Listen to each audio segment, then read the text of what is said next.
Good morning. ഇന്ന് 27 ശനിയാഴ്ച. ഇന്നലെ നമുക്ക് പാർലമെൻറ്റ് ഇലക്ഷനായിരുന്നു.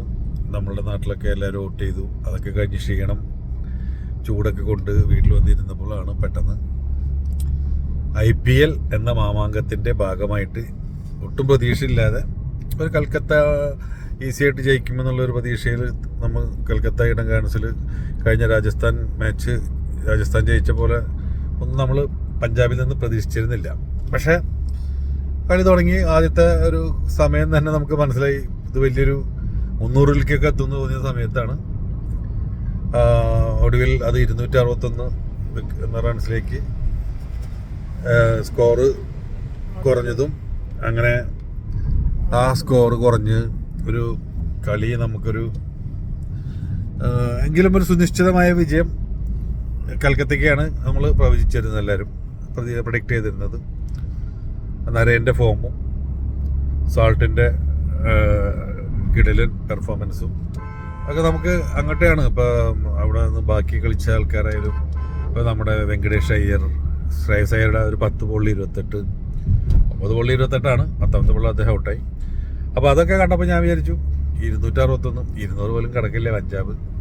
എങ്കിലും പ്രതീക്ഷയുണ്ടായിരുന്നു. കാരണം ശശാങ്ക് സിംഗും അശുതോഷും ഒക്കെ ഉള്ള ഒരു പഞ്ചാബ് ഇപ്പോൾ നമുക്കൊരു പുതിയൊരു ക്രിക്കറ്റിൻ്റെ പുതിയൊരു മാനങ്ങൾ, കാരണം അത്ര വലിയ താരങ്ങൾ പരിവേഷമൊന്നും ഇല്ലാതെ ഈ ഒരു IPL വന്നിട്ട് അവർ കളിക്കുന്ന കളി കണ്ടപ്പോൾ നമുക്ക് അവരോടൊക്കെ ഒരു ആരാധനയൊക്കെ തോന്നുന്ന സമയത്തായിരുന്നു. അവരുടെ ഓപ്പണിംഗ് ജോഡികൾ അത്ര അങ്ങോട്ട് ഒരു വലിയൊരു ഫോമിലേക്ക് എത്തിയെന്നില്ല. പ്രഭുവൻ സിംഗ് മാത്രമാണ് നമുക്കൊരു ബെസ്റ്റൊക്കെ വളരെ ഫോം കണ്ടെത്താതെ നിൽക്കുന്ന സമയമായിരുന്നു. പക്ഷെ ഇന്നലെ കണ്ടത് തികച്ചും നമ്മൾ ഞെട്ടിക്കുന്ന ഒരു കളിയായിരുന്നു. സ്റ്റാർട്ടിങ് തന്നെ അങ്ങോട്ട് വെടിക്കെട്ട്, തൃശ്ശൂർ പൂരത്തിന് വെടിക്കെട്ട് മിസ്സായതിൻ്റെ വേഷമൊക്കെ തീർന്നു. എന്തും അടിച്ചാണ്ട് മത്സരം ബെസ്റ്റ് സെഞ്ചുറി അടിക്കുന്നു, 9 6 അടിക്കുന്നു, 8 4 അടിക്കുന്നു. മൊത്തം 42 സിക്സർ കണ്ട ഒരു ദിവസമായിരുന്നല്ലോ ഒരു മത്സരത്തിൽ. അതായത് 7 ഓവർ, 42 പന്ത് എന്ന് പറഞ്ഞാൽ 7 ഓവറാണ്. 7 ഓവറും 6 അടിക്കുക, 42 6, 41 4.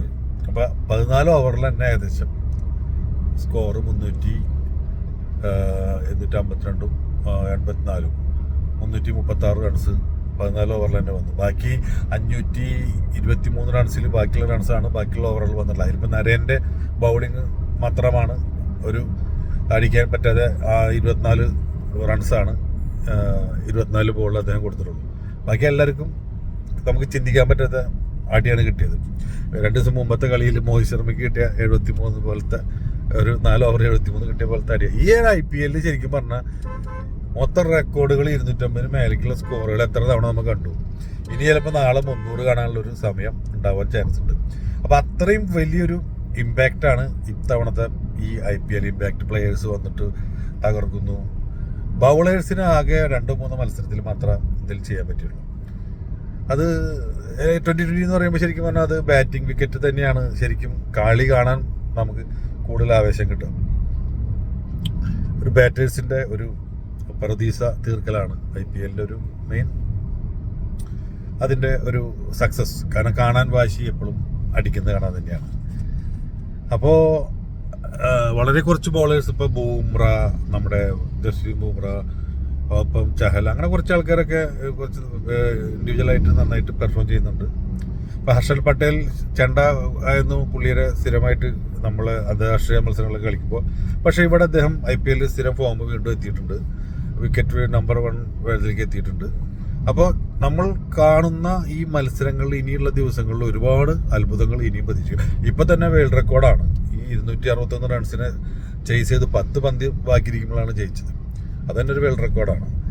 അപ്പോൾ ഇനിയും വേൾഡ് റെക്കോർഡുകളും അല്ലെങ്കിൽ മറ്റുള്ള IPL റെക്കോർഡുകളൊക്കെ ഇനിയും കാണാം. നമ്മുടെ സഞ്ജു സാംസൺ വളരെയധികം എഫർട്ട്സ് എടുത്തിട്ട് വളരെ സൗമ്യനായിട്ട് ഉള്ള ഒരു ക്യാപ്റ്റനായിക്കൊണ്ട് മാതൃകാപരമായിട്ടുള്ള ഒരു ഇന്നിങ്സുകളാണ് ക്യാപ്റ്റൻസിയാണ് അദ്ദേഹം കാഴ്ചവെച്ചുകൊണ്ടിരിക്കുന്നത്. അതിൽ നമുക്ക് ഒരുപാട് അഭിമാനിക്കാം. ഈവൻ നമ്മുടെ സന്ദീപ് വാര്യർ, അദ്ദേഹം കളിക്കുന്നത് ഗുജറാത്ത് ടൈറ്റൻസിനാണ്. പക്ഷെ അദ്ദേഹത്തിൻ്റെ ബൗളിങ്ങും എടുത്തു പറയേണ്ടതാണ്. 2 കളി കളിച്ചുള്ള പക്ഷെ നന്നായി കളിക്കുന്നുണ്ട്. അപ്പോൾ ഇനിയുള്ള എല്ലാ മത്സരങ്ങളിലും നമുക്ക് ഒരുപാട് വ്യത്യാസങ്ങൾ കാണാം. പക്ഷെ ഇന്നലത്തെ ഈ റെക്കോർഡ് മഴ എന്ന് പറഞ്ഞാൽ ഒരു തികച്ചും അൺഎക്സ്പെക്റ്റഡ് ആണ്. അത് ഈ IPL വരാൻ പോണ പ്ലേ ഓഫ് മത്സരങ്ങളിലൊക്കെ ഒരുപാട് മാറ്റങ്ങളുണ്ടാവും. നിങ്ങൾ കാത്തിരിക്കുക. ഇനിയും ഈ ആവേശം കെടാതെ നമ്മൾ മുന്നോട്ട്. IPL എന്ന ക്രിക്കറ്റ് ജ്വരം എന്നത് നമുക്കൊക്കെ എല്ലുമ്പ് കുത്തുന്ന പോലെ തന്നെയാണ്, പ്രണയം പോലെ തന്നെയാണ് ക്രിക്കറ്റിനോടുള്ള പ്രണയം. അത് കഴിഞ്ഞിട്ടാണ് പിന്നെ സിനിമയ്ക്ക് വരുന്നുള്ളൂ. സിനിമാ താരങ്ങൾ പോലും ക്രിക്കറ്റ് പ്ലേയേഴ്സിൻ്റെ ഒപ്പമാണ്. അത് ക്രിക്കറ്റിൽ നിന്ന് അറിയാവുന്ന ഇഷ്ടപ്പെടുന്ന ആൾക്കാരുടെ ഒരു ആവേശമാണ്. ആ ഒരു ആവേശം വേറെ ഒന്നിനും കിട്ടൂല, സത്യം. അത് നിങ്ങൾക്കും ക്രിക്കറ്റ് അറിയാത്തവർ ചിലപ്പോൾ പറയാം, അയ്യോ ഇത് ക്രിക്കറ്റ് സമയം പോകണം. പണ്ടൊക്കെ നമ്മൾ സമയം പോയിരുന്നു 5 ദിവസം ടെസ്റ്റ് ഇപ്പോഴും നമ്മൾ കാണാറുണ്ട്, അല്ലെങ്കിൽ നമ്മൾ കമൻട്രി കേൾക്കാറുണ്ട്. അത് നമുക്കൊരു ക്രിക്കറ്റിനോടുള്ള ഇഷ്ടം കൊണ്ടാണ്. പിന്നെ അത് ഏകദിനത്തിൽ വന്നപ്പോൾ അങ്ങനെ തന്നെയായിരുന്നു. പക്ഷേ ഇന്ന് കളി മാറി. ഇനിയിപ്പോൾ അതേ 2020 10 മാച്ച് വന്നു. ഇനിയും മാറ്റങ്ങൾ, ചെറിയ ഫോർമാറ്റ് ഇനിയും വരും. ഒരു വലിയൊരു അത്ഭുതം ഉടനെ വരും. അതിനുള്ളൊരു കാത്തിരിപ്പിൽ അതിൻ്റെ ഒരു ഒരുക്കങ്ങളാണ് ഞങ്ങളും ഞങ്ങളുടെ വാഗബോർഡ്സ് ക്രിക്കറ്റ് ക്ലബ്ബും. ഞങ്ങളത് ഉടനെ പ്രഖ്യാപിക്കും. അതുവരെ കാത്തിരിക്കുക. വാഗബോർഡ് ക്രിക്കറ്റ് ക്ലബിൻ്റെ ഒരു അംഗം എന്ന നിലയിൽ നിങ്ങൾക്ക് വേണ്ടി ഈ ക്രിക്കറ്റ് അപ്ഡേറ്റ്സ് ഇനിയും ഞാൻ ഷെയർ ചെയ്യുന്നതായിരിക്കും. എല്ലാവർക്കും നന്ദി, നമസ്കാരം.